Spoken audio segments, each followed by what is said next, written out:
est créé. Actes chapitre 26, verset 15 à 18. Prenons la Bible rapidement. Actes 26, 15 à 18. Les baptisés, Dieu vous bénisse. Soyez dans la paix de Dieu. Merci Jésus-Christ.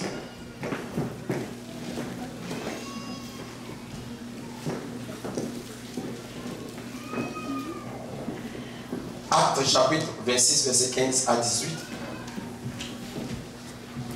Verset 15 à 18. Je vais lire, vous allez me suivre.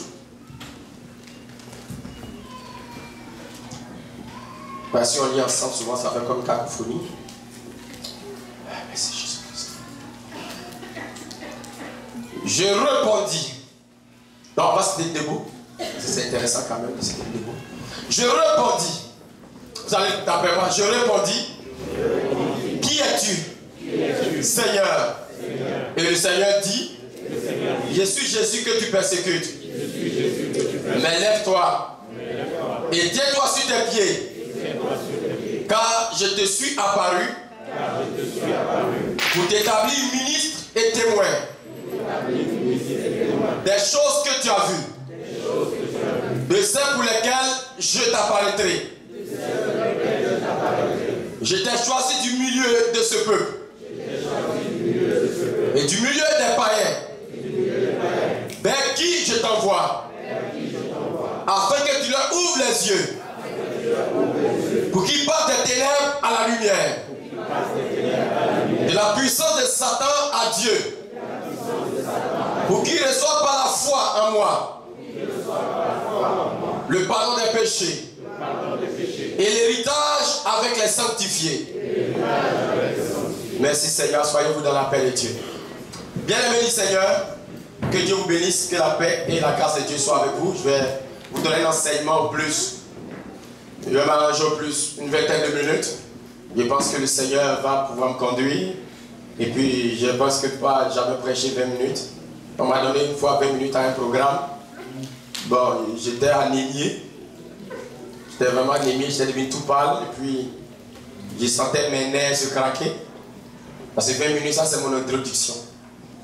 Donc on m'a dit tout ton message en 20 minutes. Pendant que j'étais en train de prêcher, on me dit non, il est là, c'était déjà 25 minutes. Il n'avait même pas donné le cadre même de ce qu'il devait donner. Ah Seigneur, une vraie prédication pour te bâtir, ça prend minimum 2 heures. Minimum 2 heures. Une prédication d'1 heure, ça vaut rien, bien aimé. Il faut qu'on décortique, qu'on déballe complètement la parole de Dieu. Il faut qu'on brise les sceaux de la parole. Alléluia. Seigneur, bénis ta parole.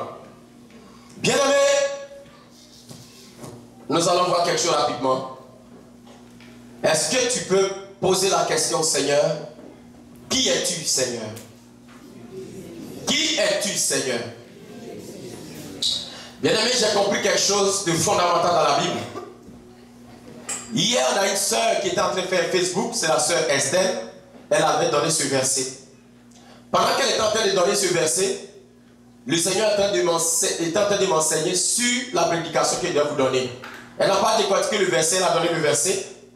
Et puis le Seigneur est en train de me parler. Il dit bon, ok, c'est pas pour rien que tu m'as fait écouter sur Facebook. Certainement que tu voulais que je récupère quelque chose dedans pour le peuple.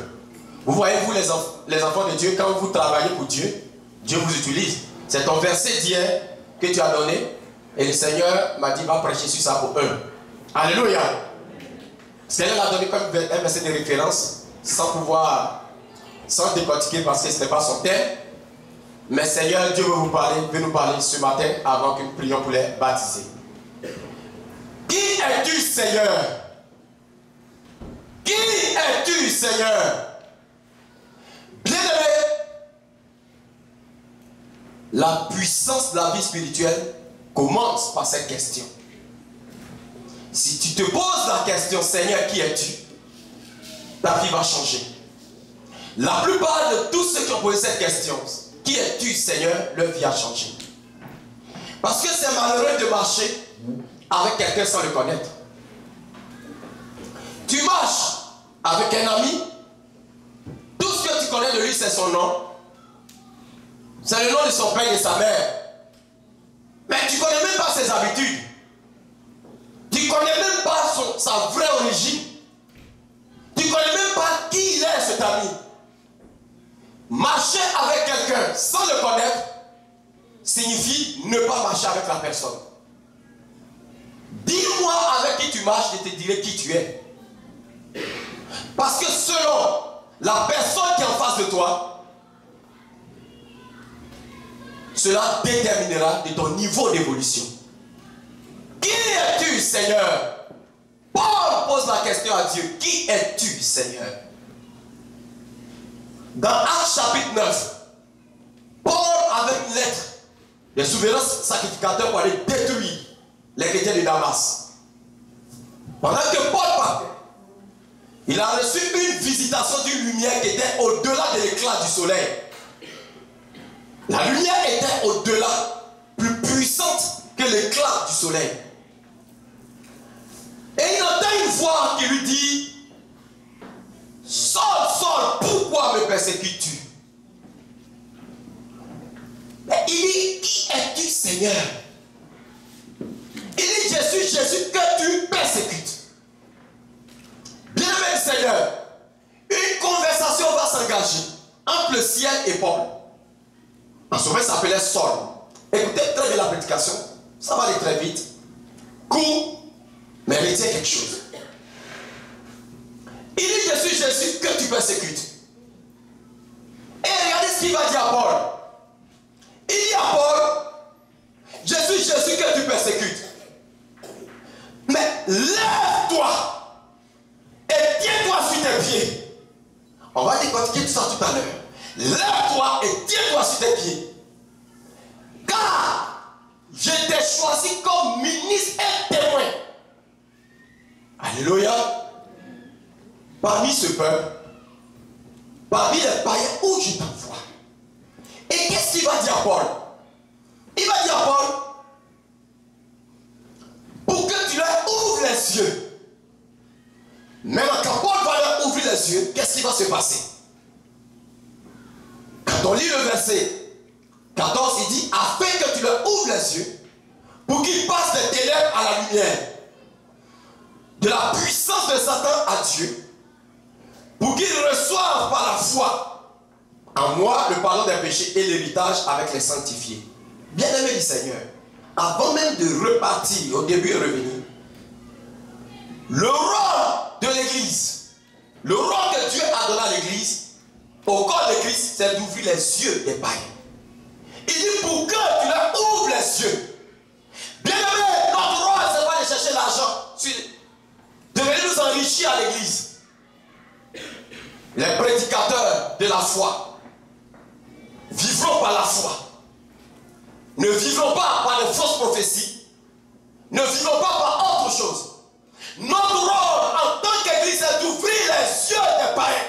Il dit: pour que tu leur ouvres les yeux, je t'ai choisi comme ministre et témoin. Pour que tu leur ouvres les yeux. Quand tu vas leur ouvrir les yeux, Paul, ils vont passer des ténèbres à la lumière.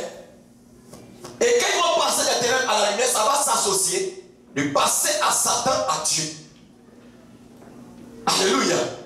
Aussi, lorsqu'ils vont passer des ténèbres à la lumière et de Satan à Dieu, parce que les yeux sont ouverts, il y a encore une autre étape. Qu'est-ce qui va se passer? Il dit: ils vont maintenant recevoir par la foi en moi le pardon des péchés. Et une fois qu'ils ont le pardon des péchés, alors ils auront la communion avec les sanctifiés. Voici le rôle d'une église. Voici le rôle d'un enfant de Dieu.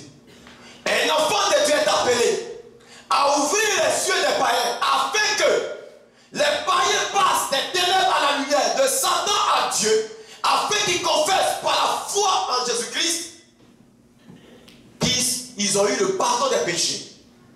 Et qu'à ce moment précis, ils soient participants au festin des sanctifiés. Les sanctifiés, c'est l'Église. Bien-aimé du Seigneur, voici le rôle d'une Église qui craint Dieu. Une Église qui craint Dieu, c'est une Église dans laquelle les fidèles commencent à se poser la question: qui es-tu, Jésus? Non, qui es-tu, Seigneur?